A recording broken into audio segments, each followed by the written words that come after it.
Hey guys, what's up? Welcome back to, of course, your girl cooking with Tammy. Today I'm going to show you how to make a delicious Mexican style shredded beef recipe. The great thing about this recipe is not only is it going to be absolutely delicious, but this is one of those recipes that you can definitely use with tacos, burritos, chimichangas, and even over rice. So without further ado, let's introduce these ingredients and get to cooking. First on up is our chuck roast. As you can see, we have 2 packs going on simply because this is going to be a party style recipe. We're going to be doing it up, all right? Not to mention each pack is about 2.5 ounces. When it comes to the seasonings, we're going to need adobo, oregano, smoked paprika, regular paprika, allspice, cumin, chipotle peppers in adobo sauce, fresh garlic, diced onions, diced tomatoes, and I'm also going to share with you some other substitutes when it comes down to the seasonings. Last but not least, we're going to need beef broth, orange juice, salt, ground black pepper, and oil. Without further ado, let's get it. First thing I like to do, and I think you should do it as well, is rinse that meat on off. As you can see, I went ahead, rinsed it off in some cold water, and I'm patting it dry with some paper towels because we're going to be searing this meat on up. And in order to get the perfect sear, you have to make sure that the meat is absolutely dried. We can't have any moisture going on in this meat until after the recipe is done. And of course, the beef is nice and moist. But up until that point, we need to make sure we get all of the moisture out of the beef. We're going to start off with adding some oil. For this particular recipe, I'm going to be using avocado oil. And we're going to also hit it with some salt and ground black pepper. If you've seen my Amazon haul on my other channel, TCAN for Life, then you know this is my new salt and ground black pepper shaker. I love it because it's battery operated and it takes a lot of the manual work away, which is a great thing, all right? I definitely leave the Amazon link at the bottom of the description bar, so if you want to purchase these salt and pepper shakers, you definitely could do so. Let's hit this meat off with some salt and ground black pepper. By the way, I'm going to be using a Dutch oven to prepare this Mexican style beef recipe. So in the meanwhile, make sure you get those Dutch ovens, cast iron skillets, nice and hot and ready to go. Once we're done, we're going to pat the seasonings on in. We're going to flip the meat on over and we're going to repeat the same process. I also purchased this no spill oil bottle, which is great. I'm going to link that as well. With a little drizzle of oil first, followed by some salt. Make sure you add a good amount because this is a thick cut of meat. Once we're done, we're going to go in with our ground black pepper. As you can see, I'm not doing much work. I'm just allowing the salt and pepper shaker to do what it do. Make this job a little easier. Patting the seasonings on in once again, making sure everything is stick and stuck and stick. By this time, our pan should be nice and hot and ready to go. We're going to add some oil to our Dutch oven. We're going to add a good amount. When it comes to the oil with the high smoke points, I'm going to tell you a couple that you could definitely use. You can use avocado oil, like I said earlier, peanut oil, canola, sunflower, and even sesame oil. Now, here's the thing.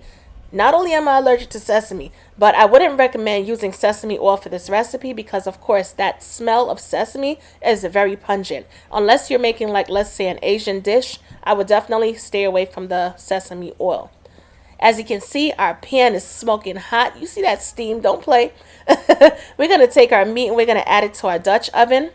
After you add the meat to the Dutch oven or the cast iron skillet, it's going to be stuck on the surface of the pan. And that's for a reason. It's because it hasn't browned or seared perfectly.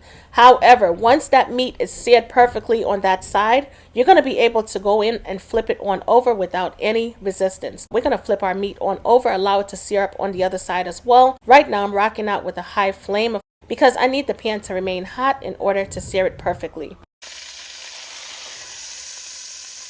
Alright, both pieces of meat seared up perfectly. We're going to place it onto a plate, allow the meat to rest just for a second. Let's talk about seasoning substitutes for a second. If you don't have chipotle peppers in adobo sauce, feel free to use chipotle chili powder or chili powder with a combination of smoked paprika for that nice smoky element. And that's basically it.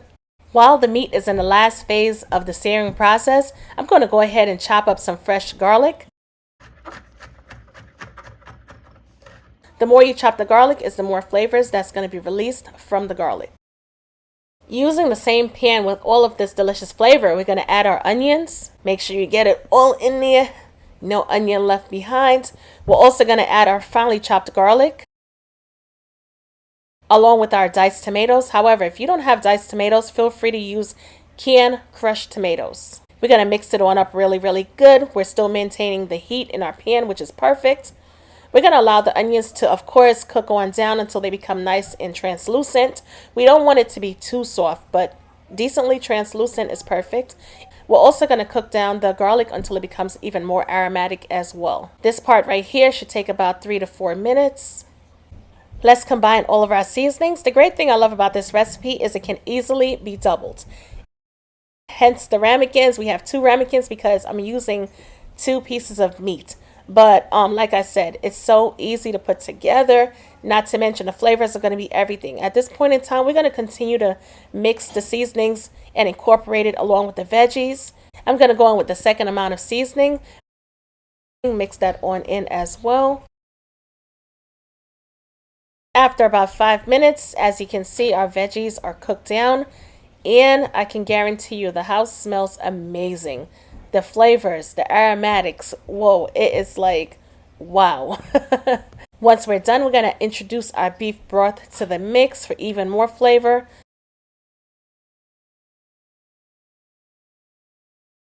We're going to stir it on up really, really good. We're going to add not only 1 cup of orange juice, but we're going to add 2 cups for a nice acidity contrast. Stir that on in as well. Once we're done, we're going to grab our meat and we are going to submerge all of this meat into this delicious sauce. You hear me? Place it on in there. Don't worry if it doesn't fit perfectly, because once the meat starts to cook, it's going to shrink even more and it's going to fit perfectly. We're going to also make sure we add all of the drippings that was on the plate into the pot. And I'm going to go in with my chili peppers and adobo sauce.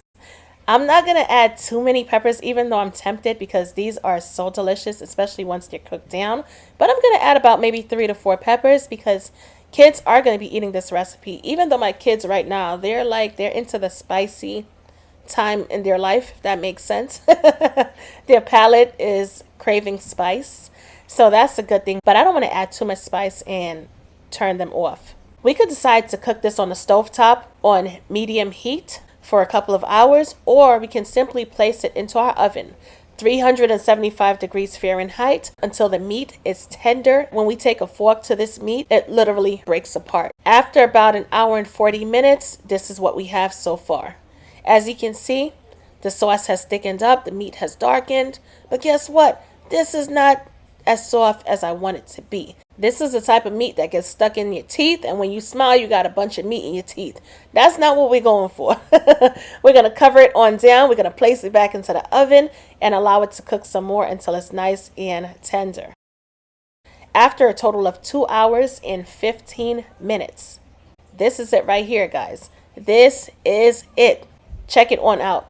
The meat is breaking apart, no resistance. And our shredded beef is done, guys. All we got to do at this point is continue to break the meat on down, incorporate it with the delicious juices that's in this pot, pair it with tacos, burritos, chimichangas, tortas, tostitos, nachos, whatever you want to pair it with, even over rice. And guess what, guys? We're done. This Cooking with Tammy Mexican style stew beef recipe is epic.